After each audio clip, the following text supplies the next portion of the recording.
এত সুন্দর কইরা কয়, ভালো কইরা মনে রাখবেন, ফাঁসফুসের গন্ধ বেশি। ফাঁসফুসের কি বেশি? কথা কয় না রে ভাই, ফাঁসফুসের গন্ধ বেশি।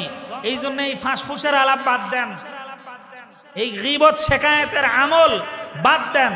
গীবত শেকায়েত করবেন তো নবী করিম সাল্লাল্লাহু আলাইহি ওয়াসাল্লাম আপনার শাস্তি স্বচক্ষে আল্লাহ তাআলার দরবার থেকে দেখে আসছেন। আল্লাহ তাআলা কোরআনে কারিমের ভিতরে নিজেই বয়ান করেন, আয়ুহিব্বু আহাদুকুম আইয়াকুলা লাহমা আখিহি মাইতান ফাকারিহতুমু। তোমাদের ভিতরে এমন কেউ আছে যে এক ভাই আরেক মৃত ভাইয়ের গোশত খাওয়াকে পছন্দ করবে? আছে এমন কোন ভাই? নাই। কেউ মৃত মানুষের গোশত খাওয়ার জন্য রাজি নয়, অথচ এই গীবতকে আল্লাহ তাআলা অন্য মৃত মানুষের গোশত খাওয়ার সঙ্গে তুলনা দিয়েছেন, যার জন্য কিয়ামত পর্যন্ত তাদের জন্য ওই শাস্তি। যেহেতু তাদের কোনো মরা ভাই তাদের পাশে নাই, তাদের নিজের গোশত খামসায়া নিজে খায়। কথা বুঝেন নাই?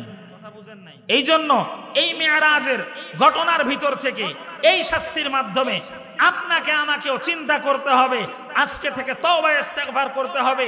যদি কারো নামের গীবত শিকায়েত করে থাকি, আজকে প্রতিজ্ঞা করব আজকের পর থেকে কারো নামের সমালোচনা করব না ইনশাআল্লাহ। কথা বলেন। এরপরে নবী করিম সাল্লাল্লাহু আলাইহি ওয়াসাল্লামকে আবার সামনের দিকে অগ্রসর হওয়ার জন্য বলা হয়েছে। নবীজি সামনের দিকে অগ্রসর হলেন, হওয়ার পরে দেখলেন রক্তের বিশাল বড় একটা সমুদ্র, রক্তের সাগর। বলে এই রক্তের সাগরের ভিতরে একদল লোক যারা হাবুডুবু খাচ্ছে, সাঁতরায়া সমুদ্রের কিনারে আসার চেষ্টা করতেছে, কিন্তু তারা কিনারে আসতে পারতেছে না। যেই মাত্র কিনারে আসতেছে, একজন আরেক দল লোক যারা পারে একদম বড় বড় পাথর মাথার উপরে নিয়ে দাঁড়ায় আছে।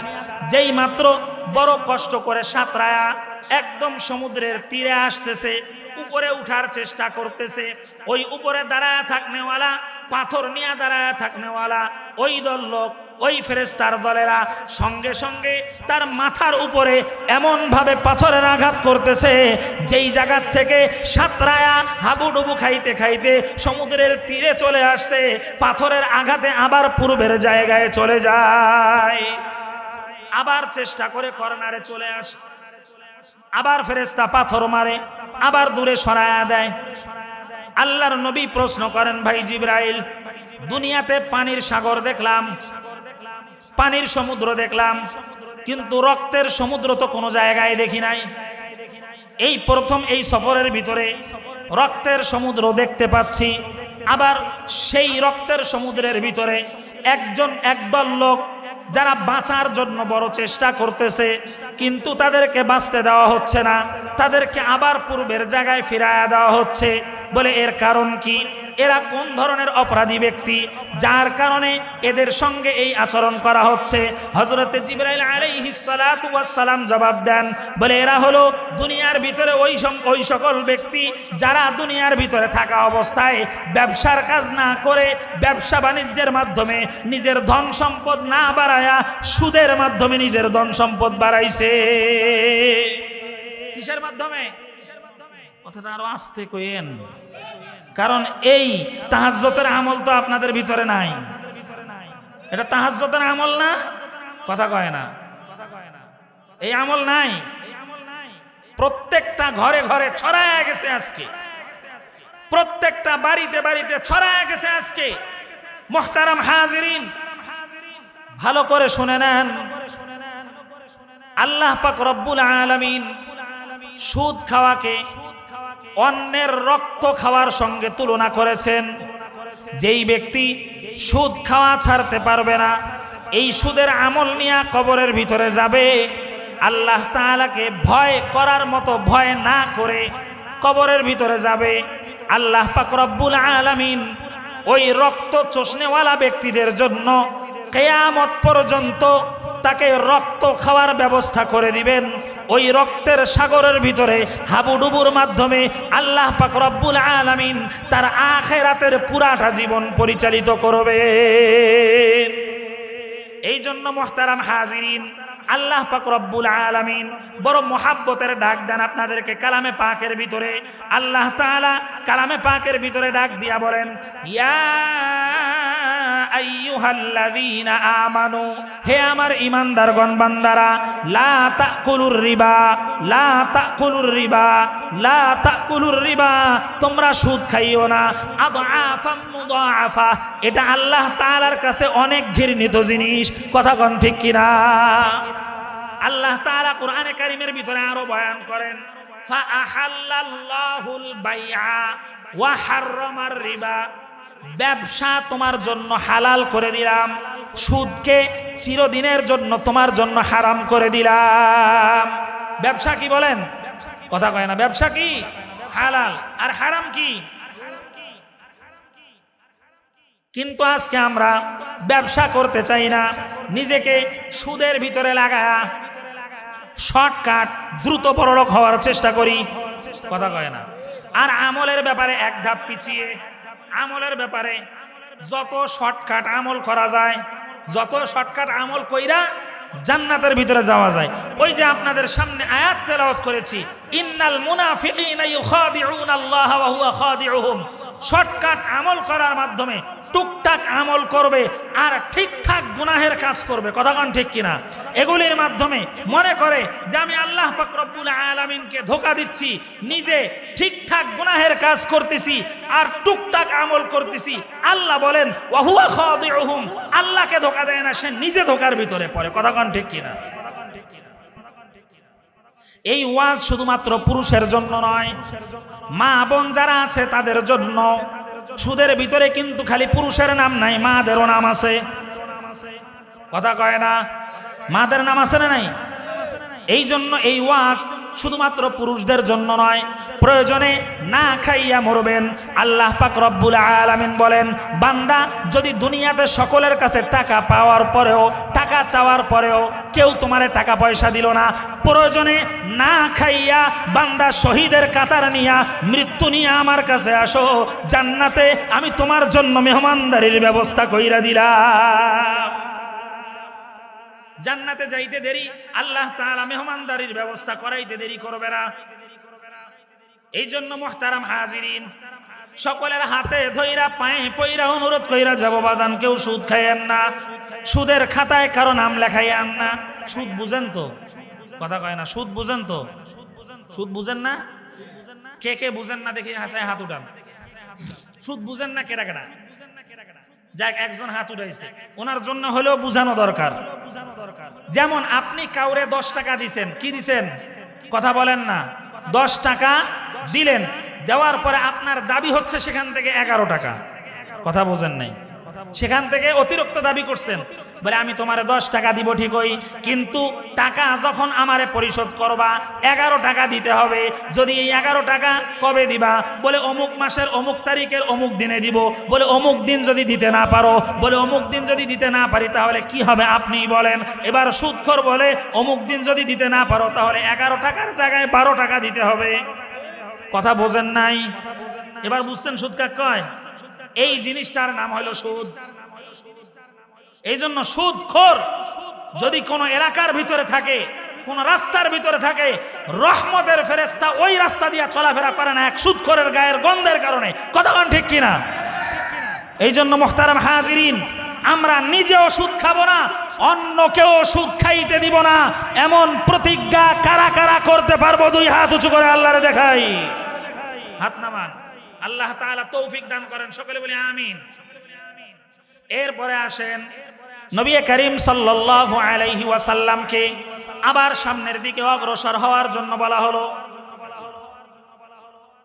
নবীজি আবার সামনের দিকে অগ্রসর হইলেন। হওয়ার পরে দেখতেছেন আরেক দল লোক, যারা এই রকম আপনার আমার মতো সমাবেশে বসে আছে, খুব সুন্দরভাবে আরামে বসে আছে একটা মাঠের ভিতরে। কিন্তু তারা আরামে বসে থাকলেও কি হবে? তাদের ঘুম হারাম কইরা দিছে, তাদের শান্তি হারাম কইরা দিছে।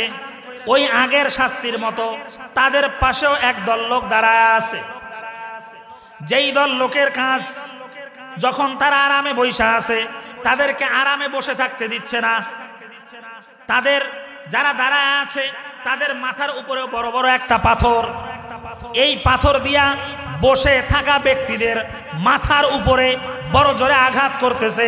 এই আঘাত করার ফলে বসে থাকনেওয়ালা ব্যক্তিদের মাথা সঙ্গে সঙ্গে চূর্ণ বিচূর্ণ হয়ে যাচ্ছে। তারা বাঁচার জন্য সেই জায়গায় অনেক কাকুতি মিনতি করতেছে, অনেক বাঁচার চেষ্টা করতেছে, কিন্তু বাঁচার কোনো কায়দা নাই।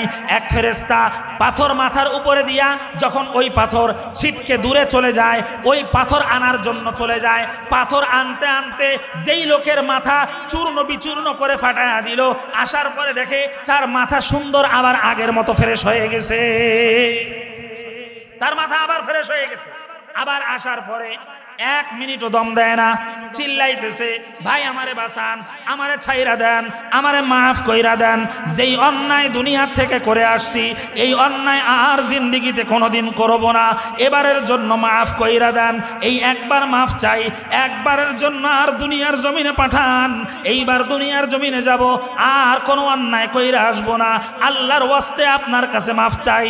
আল্লাহ পাক রব্বুল আলামিন দুনিয়ার ভিতরেই জানায়া দেন, ওই কবরের ভিতরে আপনার আমার জন্য এমন আযাবের ফেরেশতা নিযুক্ত করা হবে, আপনার মায়া কান্না যার কানের ভিতরে ঢুকবে না, যার সিনার ভিতরে লাগবে না, যে চক্ষু দিয়া কোনো কিছুই আপনার দেখতে পারবে না, পাথর নিয়ে আসবে, আবার সজোরে আপনার উপরে আঘাত করবে। আঘাত করার ফলে মাথা আবার আগের মতো চূর্ণ বিচূর্ণ হয়ে যাবে।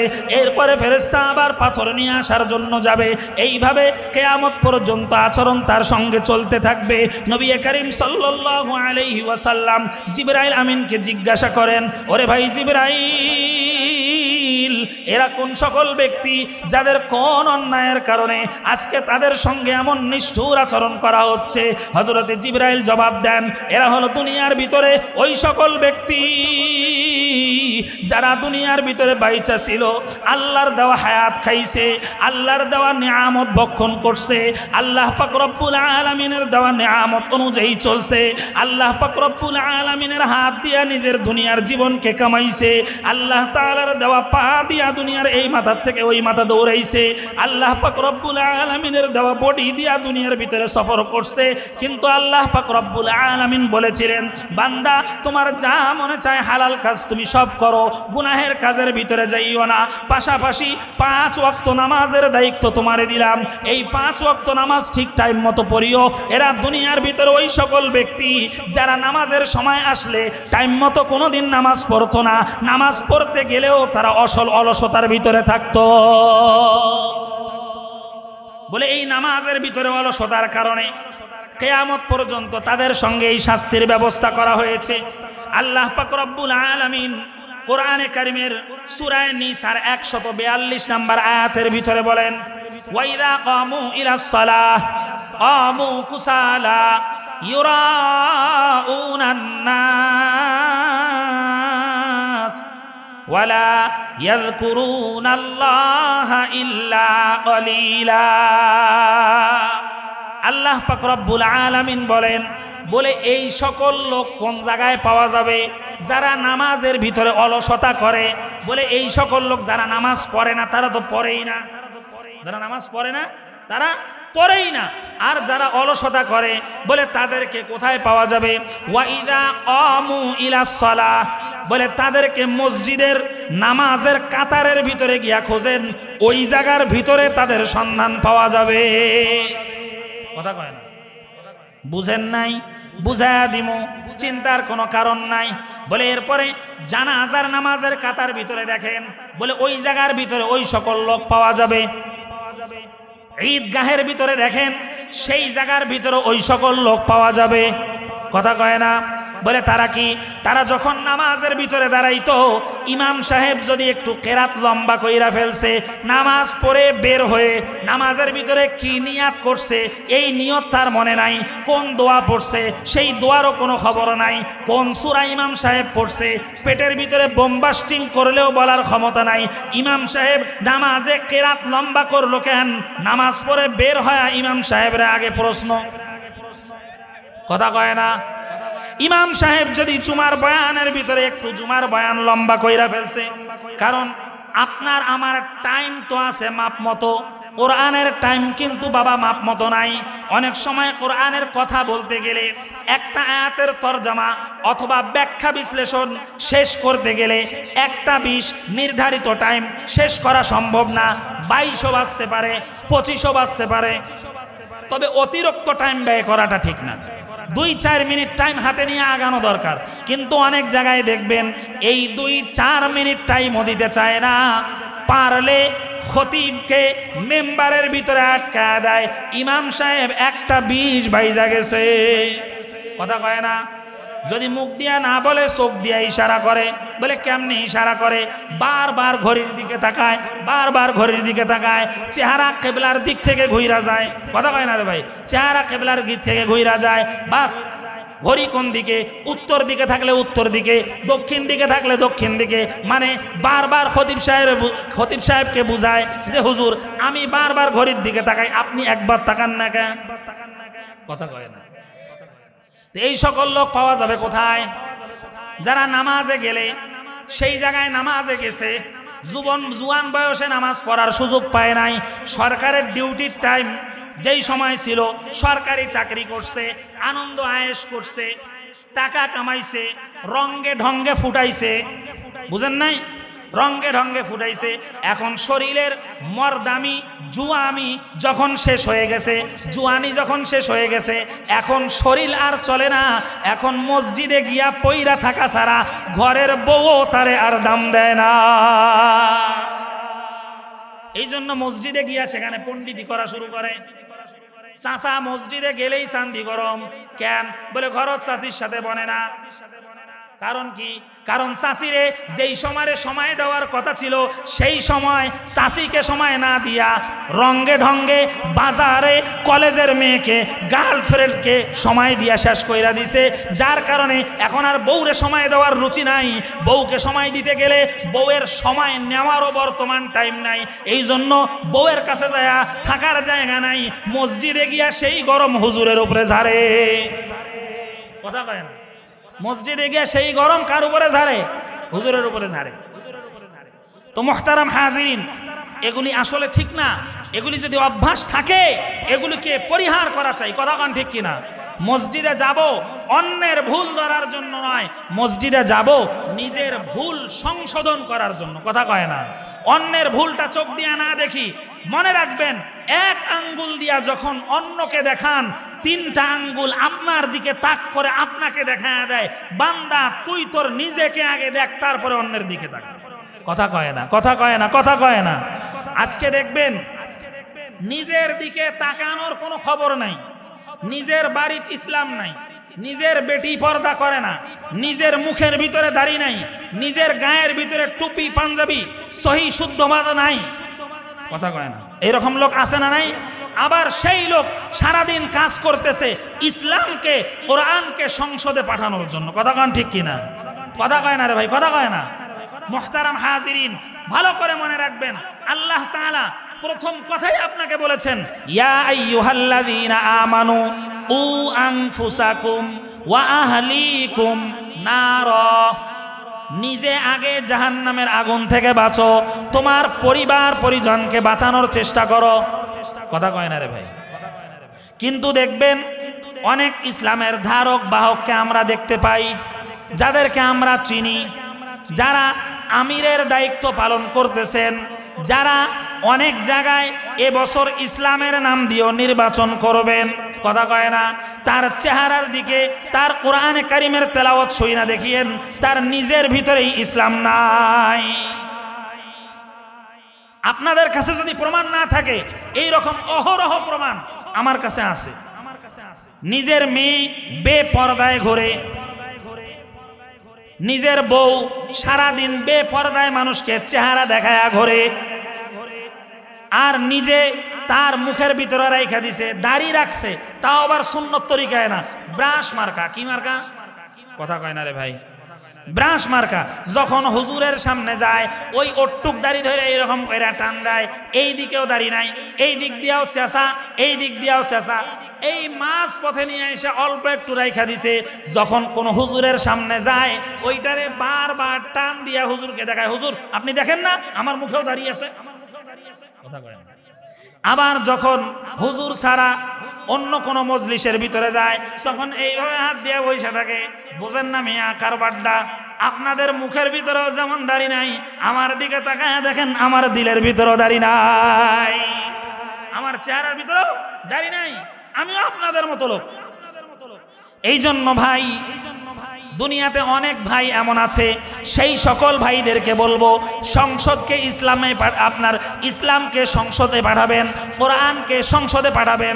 ভালো কথা, ভালো সিদ্ধান্ত, এটা আমরাও চাই, সমাজের প্রত্যেকটা মানুষ চায়, কথা কোন ঠিক কিনা? প্রত্যেকটা ইমানদারের দাবি, প্রত্যেকটা মুসলমানের দাবি। তবে ভাই তোমার কাছে একটা অনুরোধ, আল্লাহ তাআলার কোরআনকে সংসদে পাঠাইবার জন্য যেই পরিমাণ চেষ্টা তুমি করতেছো, নিজের মেয়েকে পর্দাশীল বানানোর জন্য, নিজের বউকে পর্দাশীল বানানোর জন্য, নিজেকে পর্দাশীল বানানোর জন্য, এর 10 ভাগের 1 ভাগ চেষ্টা তোমার ভিতরে লক্ষ্য করলে পাওয়া যায় না। এই জন্য ভালো করে তালাশ করে দেখেন, আজকে পুরা সমাজটা বেপর্দায় ছেয়ে গেছে, কথা কোন ঠিক কিনা? বেপর্দায় ছেয়ে গেছে। আজকে সমাজের ভিতরে পুরুষের বিরুদ্ধে যত আইন, বাংলাদেশের যত আইন, কথা কয় না রে ভাই, পুরুষের বিরুদ্ধে, নারীদের পক্ষে। পুরুষরা যদি 1000 দলিল নিয়েও সামনে দেয়, মহিলা যদি একটা জবানবন্দি দেয়, সব দলিল ব্রেক, মহিলার জবানবন্দি আগে, কথা কয় না রে ভাই। সব দোষ আজকে পুরুষের, মা বোনদের কোনো দোষ নাই, কথা কয় না। আজকে যদি এই জায়গার ভিতরে কেউ দোকান বসায়, এই দোকান বসানোর পরে সে যদি চিন্তা করে আমি তো দোকানদার, দোকানের ভিতরে না থাকলেও আমার দোকান চলবে, চলবে, তাহলে সুযোগ পাবে কারা? সুযোগ পাবে কারা? চোরেরা। সুযোগ পাবে কারা? চোরেরা।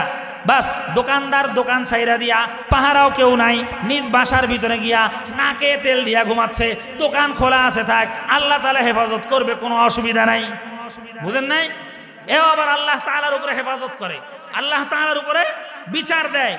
দেখবেন দুনিয়াতে আল্লাহর নাম দিনে 5 ওয়াক্তের একবারও পবিত্রতার সহিত নেয় না।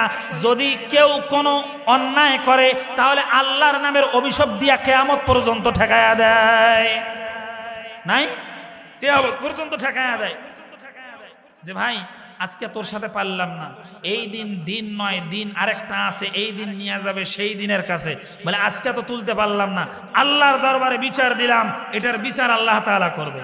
আরে পাগল, অন্যের বিচার করার ব্যাপারে আল্লাহ তাআলাকে বিচারক মানতে পারো, কিন্তু নিজের দিকে একবারও তাকাও না যে তোমাকেও একদিন আল্লাহ তাআলার বিচারের কাঠগড়ায় দাঁড়াতে হবে, কথা কোন ঠিক কিনা? তোমাকেও একদিন তো বিচারের কাঠগড়ায় দাঁড়াতে হবে। এই জন্য নিজের বিচার কেমনে দিবা, নিজের হিসাব কেমনে দিবা, নিজের হিসাব কেমনে কষবা, এই হিসাব করো না কেন? এই হিসাবের ভিতরে নাই কেন? বলতেছিলাম মা বোনদের কথা, যে আজকে পুরুষদেরই সব দোষ। বলে পুরুষ কি করছে? বলে অমুকের মেয়ের গায়ে হাত লাগাইছে। বলে আর কি করছে? বলে অমুকের মেয়েকে ভাগায়া নিয়ে গেছে। বলে আর কি করছে? বলে অমুকের মেয়েকে এটা এটা করছে। দোষ পুরুষের। উনি যে দোকান খুইলা রাখছে ওনার কোনো দোষ নাই, কথা কয় না। উনি যে দোকান খুইলা রাখছে ওনার কোনো দোষ নাই। মেয়েকে বেপর্দায় ছাইরা দিয়ে রাখছে, মেয়ে পর্দা করে না, আরো সুন্দর সুন্দর কসমেটিক নিয়ে আইসা দেয়, আরো সুন্দর সুন্দর কসমেটিক্স নিয়ে আইসা দেয়। এ মা, তোমার হাতে এবং পায়ে ধরে তোমাকে অনুরোধ জানায়া বলতে চাই, ইসলাম ধর্মের ভিতরে কালিমা লা ইলাহা ইল্লাল্লাহু মুহাম্মাদুর রাসূলুল্লাহ পড়ে যেমনি ভাবে ফরজ বিধান মেনে ইসলামের ভিতরে দাখিল হয়েছো, ঠিক অনুরূপ ভাবে পর্দার বিধানও আল্লাহ তাআলা কোরআনের মাধ্যমে তোমার উপরে ফরজ করেছেন। যদি তুমি এই ফরজ বিধান না মানো, আল্লাহ তাআলার জাহান্নামে যাওয়ার জন্য প্রস্তুতি নাও, কথা কোন ঠিক কিনা? পর্দার বিধান আল্লাহ পাক রব্বুল আলামিন ফরজ করে দিয়েছেন। এই জন্য নিজের মেয়ে আজকে দর্শিত হওয়ার ব্যাপারে, নিজের মেয়ে পালায়া যাওয়ার ব্যাপারে শুধুমাত্র পুরুষদেরকে দোষারোপ না করি, নিজেকেও দোষারোপ করি। আপনি আপনার মেয়েকে কতটুকু পর্দার ভিতরে, কতটুকু পাহারাদারি দিয়া রাখছেন? যেই পাহারাদারি দিয়া রাখলেন, আপনার মেয়েকে আপনার ঘরের ভিতরে টিকায় রাখতে পারলেন না, অন্য জায়গায় পালায়া যায় কেমনে? বলে এই জন্য পালায়া গেছে ওই যে ওই দোকানদারের মতো, যেই দোকানদার দোকান খুইলা দিয়া যে আমার দোকান কেমনে চলে চলুক, কে কি নিয়ে যায় যাক, আমার কোনো দেখার বিষয় নাই, আল্লাহ হেফাজত করবে। আমি বাসায় গিয়া নাকে তেল দিয়া ঘুমাইলাম। ওই সকল বাবা মা, যেই সকল বাবা মা তাদের মা মেয়েকে পর্দার সহিত রাখে না, পর্দা ছাড়া বাইরে বের হয়, পর্দা ছাড়া বাইরে যেতে দেয়, সেই সকল মাদের, সেই সকল বোনদের, সেই সকলদের মেয়েদেরকে আল্লাহ পাক রব্বুল আলামিন দুনিয়ার ভিতরেও লাঞ্ছিত করে, আখিরাতেও চিরস্থায়ী লাঞ্ছনার ব্যবস্থা আছে। এই জন্য পর্দার বিধান মেয়েদেরকে মানতে হবে। পর্দার বিধান ফরজে আইন। পর্দা আল্লাহ পাক রব্বুল আলামিন দিয়েছেন, আল্লাহ তাআলার হুকুম। আল্লাহ তাআলা বলেন, ইয়া আইয়ুহাল্লাযীনা আমানু দুখুলু ফিস-সিলমি কাফা, তোমরা ইসলামের ভিতরে পরিপূর্ণ দাখিল হয়ে যাও। এক পা ইসলামের ভিতরে দিবা, আর এক পা তোমার বাহিরে থাকবে, তা কিন্তু হবে না। ইসলামের ভিতরে ঢুকবা, তুমি পরিপূর্ণভাবে ঢুকে যাও। ইসলামের যেই যেই কাজ তোমার কাছে সুবিধা মনে হয় ওই কাজ মানবা, আর যেগুলো তোমার কাছে পালন করতে অসুবিধা হয় ইসলাম কখনোই তোমাকে সেই সমর্থন দেয় না। এই জন্য মা বোনদেরকে বলতে চাই, আপনারা অত্র এলাকার ভিতরে পর্দার বিধান কায়েম করেন, দেখবেন আপনার ঘর থেকেই আল্লাহ ওয়ালি তৈয়ার হয়ে যাবে। খাজা কুতুবউদ্দিন বখতিয়ার কাকি রহমাতুল্লাহি আলাইহি এই দুনিয়ার জগৎ বিখ্যাত বড় একজন বুজুর্গ মানুষ। ইতিহাসের পাতায় তার অনেক জায়গায় নাম লেখা আছে। এই খাজা কুতুবউদ্দিন বখতিয়ার কাকি রহমাতুল্লাহি আলাইহি তেনার আম্মা জান তাকে নিয়ে গেছেন মাদ্রাসায় ভর্তি করানোর জন্য, কোরআন শেখানোর জন্য। নিয়ে যাওয়ার পরে মাদ্রাসায় ভর্তি করাইছেন। করানোর পরে হুজুরের সামনে নিয়ে গেছেন। যাওয়ার পরে বলতেছেন, হুজুর, খাজাকে আজকে আপনার মাদ্রাসায় ভর্তি করাইলাম, সবক পড়ানোর জন্য আপনার কাছে নিয়ে আসলাম। আজকে প্রথম দিন অল্প করে সবক পড়ায়া দেন, বাদ বাকি সবক আগামীকালকে আয়সা পড়বে। খাজা কুতুবউদ্দিন বখতিয়ার কাকি রহমাতুল্লাহি আলাইকে উজু করে আসার জন্য বলছেন। উজু কইরা আসছে। মা পর্দার অন্তরালে ওস্তাদ ছাত্রকে সামনে নিয়ে বসছে। ছাত্রকে সামনে নিয়ে বসার পরে ওস্তাদ বলছে, বলো আউযু বিল্লাহি মিনাশ শাইতানির রাজিম। ওস্তাদ শুধুমাত্র আউযু বিল্লাহ বলতে বলছে। এরপরে খাজা কুতুবউদ্দিন বখতিয়ার কাকি রহমাতুল্লাহি আলাইহি যে কোনোদিন মাদ্রাসার বারান্দায় ওঠে নাই, কোনো ওস্তাদের কাছেও পড়াশোনা করে নাই, কারো ওস্তাদের সঙ্গে, কোনো আলেমের সঙ্গে তার কোনো তাল্লুকাত ছিল না, কোনো সম্পর্ক ছিল না। ছোট একটা বাচ্চা ওস্তাদ শুধুমাত্র পড়ায় দিছে আউযু বিল্লাহ। সে আউযু বিল্লাহ বলার পরে আর থামে না। আউযু বিল্লাহ বলার পরে এবার বিসমিল্লাহ বলে, বিসমিল্লাহ বলার পরে সূরা ফাতিহা বলে, সূরা ফাতিহা শেষ, সূরা বাকারা শুরু করছে। এইভাবে 1 নাম্বার পারা শেষ, 2 নাম্বার পারা শুরু, 2 নাম্বার পারা শেষ, 3 নাম্বার পারা শুরু। এইভাবে ওস্তাদ শুধুমাত্র আউযু বিল্লাহ বলতে বলছে। এরপরে ওস্তাদে আর একটা হরফও বলে নাই। এক টানে বিসমিল্লাহ থেকে পইরা একদম 18 পারায় গিয়া দম নিছে। সুবহানাল্লাহ। কত নাম্বার পারায় গিয়া থামছে? 18 নাম্বার পারা একবার মুখস্থ শুনেন। ওস্তাদ তো এবার রাগ। এই খাজা মিয়ার আম্মাজান কোথায়? খাজা মিয়ার আম্মাজান পর্দার অন্তরালে ছিল। সেখান থেকে মা চোখের পানি ফেলতেছে। হায় হায়, কিভাবে সম্ভব? আমার সন্তান এত ছোট্ট বাচ্চা, কোনোদিন মাদ্রাসায় পড়াইলাম না, হুজুরের কাছে পড়াইলাম না, 18 পারা কিভাবে মুখস্থ করলো? বিনা লোকমায় 18 পারা শোনায়া দিল। কারণটা কি? তিনি তো বড় চিন্তিত। ওস্তাদ এবার তার মাকে ডাক দিয়ে বলতেছেন, এই খাজা মিয়ার মা, ফাজলামি করার জায়গা পাও না।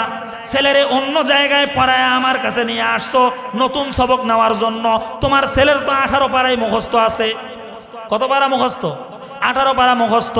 মা এবার পর্দার অন্তরাল থেকে চোখের পানি সাইরা দিয়ে বলে, হুজুর, আমি আমার কলিজার টুকরা সন্তানকে কোনো হুজুরের কাছে পড়াই নাই, কোনো মাদ্রাসার জমিনে কোনোদিন যাইতে দেই নাই। তবে কিভাবে আমার সন্তান এই 18 পারা কোরআনের হাফেজ হয়েছে আমি নিজেও জানি না। তারে একটু জিজ্ঞাসা করেন। ছোট বাচ্চাকে জিজ্ঞাসা করছে, খাজা মিয়া, এই 18 পারা হিফজ তুমি কই থাকি পড়ছো? বলে, এই 18 পারা হিফজ আমি কোনো ওস্তাদের কাছে পড়ি নাই। আমার একজন মা, সে একজন পর্দানিশীন কোরআন পড়নেওয়ালা এবং কোরআন জাননেওয়ালা এবং কোরআন মুখস্থ করনেওয়ালা 18 পারা কোরআনের হাফেজা। সুবহানাল্লাহ। আমার আম্মা জান যখন আমারে পেটের ভিতরে ধারণ করছেন, সেই তখন থেকেই আমি যখন আমার মায়ের পেটের ভিতরে ছিলাম প্রতিদিন থাকতাম, যেইভাবে ছিলাম ওইভাবেই থাকতাম। কিন্তু আমার মা যখন মধুর সুরে এই 18 পারা কোরআনে কারিমের তেলাওয়াত করত, আমি খাজা পেটের ভিতর থেকেই মায়ের পেটে লড়াচড়া না করে, কোনো ডিস্টার্ব না দিয়ে সেই জায়গার ভিতর থেকে ধৈর্য সহকারে শ্রবণ করেছি। পেটের ভিতরে অনেকবার শ্রবণ করেছি, পেট থেকে বের হওয়ার পরেও শ্রবণ করেছি, এত পরিমাণ শ্রবণ করেছি। আজকে আমি খাজা মিয়া যখন মাদ্রাসার ভিতরে আইসা ওস্তাদের সামনে বসছি, ওস্তাদ আউযু বিল্লাহ বলার পরে আমার 18 পারাই মনে পড়ে গেছে। এই জন্য মুহতারাম হাজিরিন, এমন একজন মা দুনিয়ার জমিনে রাইখা যাওয়ার চেষ্টা করেন, এমন একজন মা সমাজের ভিতরে রাইখা যাওয়ার চেষ্টা করেন, যেই মা যার ফ্যাক্টরি থেকে হাফেজে কোরআন বের হবে, যার ফ্যাক্টরি থেকে উলামায়ে দ্বীন বের হবে, যার ফ্যাক্টরি থেকে হক কথা বলনেওয়ালা বের হবে, যার ফ্যাক্টরি থেকে কোরআন তেলাওয়াতরত বান্দা বের হবে। কথা কয় না? কিন্তু আজকে দেখবেন সমাজের অবস্থা এমন, নিজে গাঁজার কলকি টানে, নিজে সিগারেট খাওয়া ছাড়ে না, নিজে তাস খেলার আড্ডা ছাড়ে না, নিজে ক্যারাম বোর্ডের আড্ডা ছাড়ে না, যত ধরনের অন্যায়ের কাজ সবগুলার ভিতরে নিজেরে লাগায়া রাখছে, আর সন্তানকে হাফেজ বানানোর জন্য মাদ্রাসায় পাঠায়া দিছে। কথা কন, আছে না নাই এমন? আছে না নাই এমন? এটাও হবে না। নিজের সন্তানকে যখন হেদায়েতের জন্য পাঠাইছেন, নিজেকেও হেদায়েতের রাস্তায় পরিচালনা করতে হবে। এই জন্য দেখবেন অনেক ঘরের সন্তান মাদ্রাসার ভিতরে দেয়, কিন্তু কয়েকদিন পরে সন্তান আর মাদ্রাসায় পড়তে চায় না, বাসায় আসলে আর যাইবার চায় না। কারণ কি?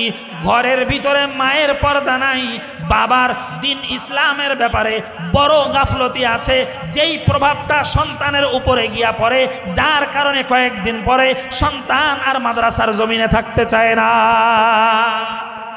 এই জন্য কোনো পরিবার থেকে, কোনো সমাজ থেকে, কোনো এলাকার থেকে, কোনো পরিবার থেকে যদি কোনো সন্তানকে মাদ্রাসার ভিতরে দেন, চেষ্টা করবেন পারতপক্ষে ওই পরিবারটা নিজেকে নিজে ইসলাহিয়াতের উপরে পরিচালনা করার।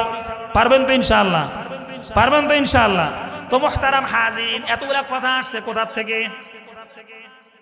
সুবিধাবাদী ইসলামাবাদ, অর্থাৎ যেটা মনে চায় ওইটা মানে, যেইটা মনে চায় না ওইটারে মানে না। জানাজার নামাজ পড়বার মনে চায়, খুব সহজ, 2 মিনিটে পড়া যায়, 1 মিনিটও লাগে না। ওই জানাজা গিয়া পড়ে, ঈদের নামাজ বছরে 2 দিন পড়লে হয়, বাস 2 ঈদে গেছে, হয়ে গেছে। জুমার নামাজ সপ্তাহে 1 দিন পড়লেই হয়। হ্যাঁ, সপ্তাহে 1 দিন পড়লেই হয়, বাকি 5 ওয়াক্ত পড়া লাগে না, তাই না? কথা কয় না? 5 ওয়াক্ত পড়া লাগে না। আজকে যাদের এই ধারণা এবং বিশ্বাস, এই যে আল্লাহর নবীর দেখা 3 নাম্বার শাস্তি যাই না নেন, তার জন্য আল্লাহ তাআলা বলেন এদেরকে কোথায় পাবেন? বলে এদেরকে আপনার মসজিদের কাতারের ভিতরে এদেরকে পাবেন। সময় হইলে, উচিত হইলে, নিজের ইগোতে লাগলে, নিজের সময়ে লাগলে, নিজের স্বার্থে লাগলে সেই সময় গিয়া নামাজ পড়ে। আর যেই জায়গায় নিজের স্বার্থ নাই, সেই জায়গার ভিতরে তার নামাজ পড়ার কোনো খবর নাই। এই জন্য এমন হওয়া যাবে না। এগুলির থেকে নিজেকে পরহেজ করতে হবে, নিজেকে বাঁচাইতে হবে। পারবো না ইনশাআল্লাহ?